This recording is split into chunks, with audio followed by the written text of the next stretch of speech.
গেছি ম্যাডাম। তুমি এসে গেছো। হ্যাঁ কল্লোল বাবু, আমি এসে গেছি। শুনো, তোমার 1 বছর কন্ট্রাক্ট শেষ হতে আর মাত্র 5টা দিন বাকি। এর মধ্যেই 5টা দিন কি বলছেন তোমার মিস্টার? চাই। আরে বাবা, 5টা দিন কি বলছেন মিস্টার? আমার কাছে তো 2টো দিনই যথেষ্ট। এখন বলুন কাজটা কি আমাকে করতে হবে? তোমাকে একটা নকল জাল উইলে সই করে নিতে হবে। সই? হ্যাঁ সই। একসাথে উল্লেখ থাকবে আদর্শ চৌধুরী তার স্থাবর অস্থাবর সমস্ত সম্পত্তি তার ওই বড় ছেলে ওই মানে আকাশ চৌধুরীর নামে দানপত্র করেছে। হ্যাঁ আর দ্বিতীয়টিতে উল্লেখ থাকবে ওই আবির চৌধুরী এই সম্পত্তির উপরে কোনো দাবি থাকবে না।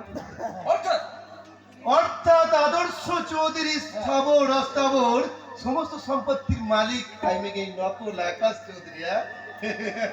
কিন্তু মিস্টার, আপনি তো পরের সম্পত্তি আর পরের বউ নিয়ে ভালোই মস্তিতে আছে, কিন্তু আমার ফায়দাটা?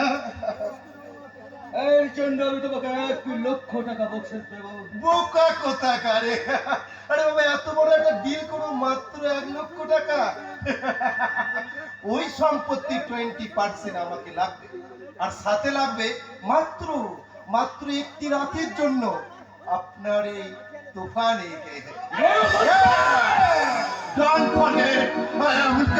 ইচ্ছা করলে তোমার হাতটা আমি শরীর থেকে আলাদা করে দিতে পারি।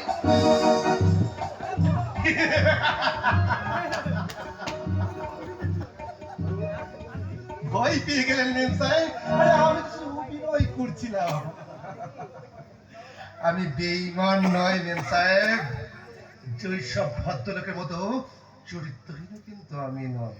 তার আমাদের কাজ হবে, শুধু কাজ নয় মেম সাহেব, যেদিন আপনি আবার ওই কল্লোল বাবুকে ভালোবেসে আবার আপনি রেজিস্ট ম্যারেজ করবেন, সেদিন সেদিন প্রধান সাক্ষী থাকবো এই একমাত্র আমি। আইডিয়া